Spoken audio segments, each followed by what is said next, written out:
Due to all this research, this led to my main research question, which was to what extent can video games help individuals' emotion and social interaction in everyday life?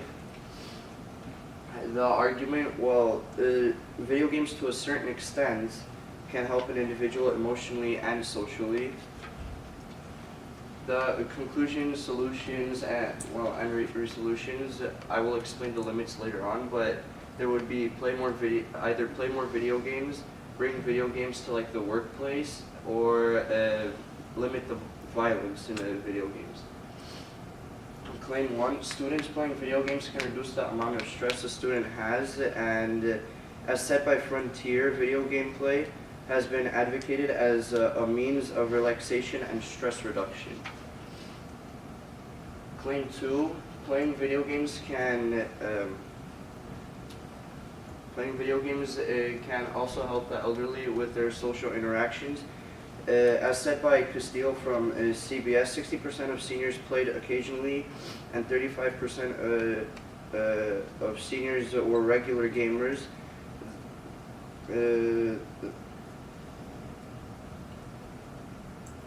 She mentions that occasional gamers reported higher levels of well-being, social functioning, and better health compared to non-gamers, and non-gamers were reported that they had higher levels of depression. And then this later on led to my third claim, which made my argument be to a certain extent, because violent video games can make students act aggressively in real life, as shown on the first graph.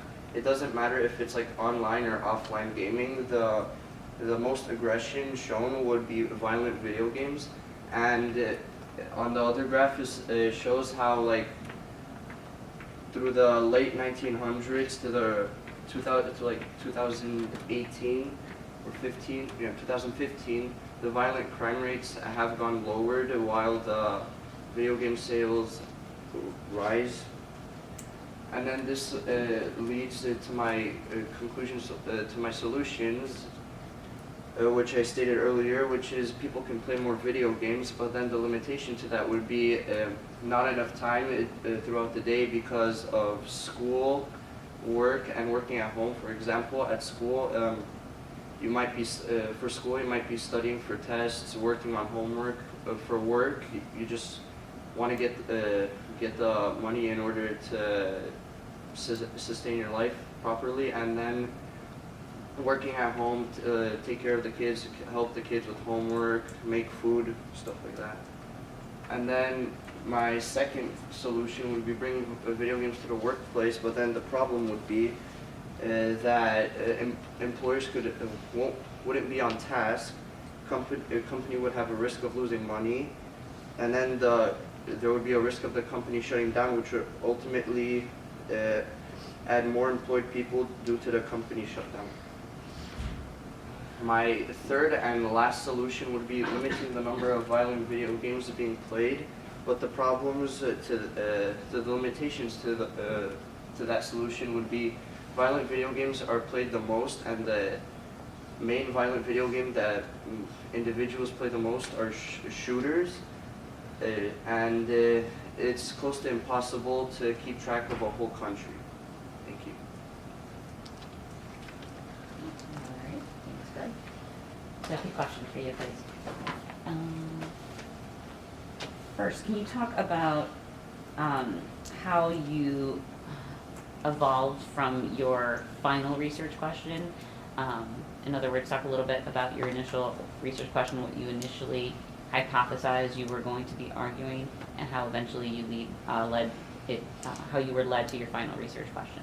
Well, first I started off my research question with instead of to what extent, I changed it to do video games. Where's that?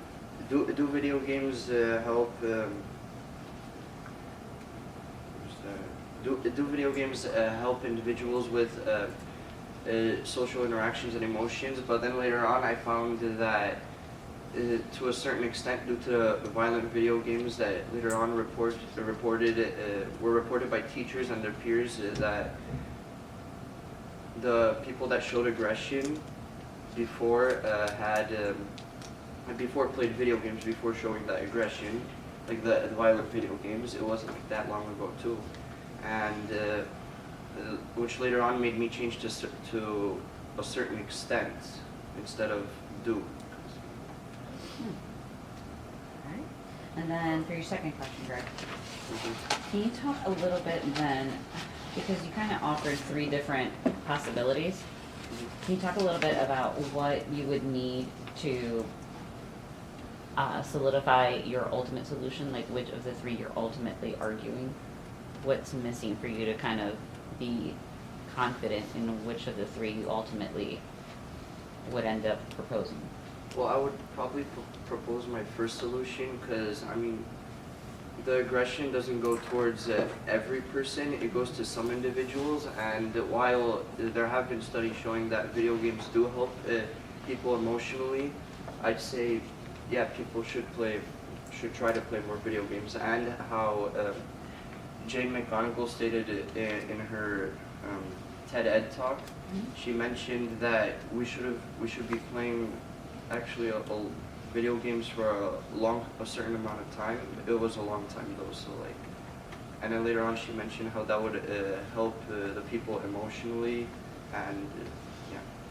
So, just to reference my question again, what's missing? What more research would you like in order to be confident that that's the solution you would propose out of the other three, or excuse me, the other two? Either another lens or another perspective. I'd probably have to do another perspective, so so I could like eliminate the violent part of the claim that was stated earlier, which was violent video games can make students act aggressively in real life. Thanks, Greg.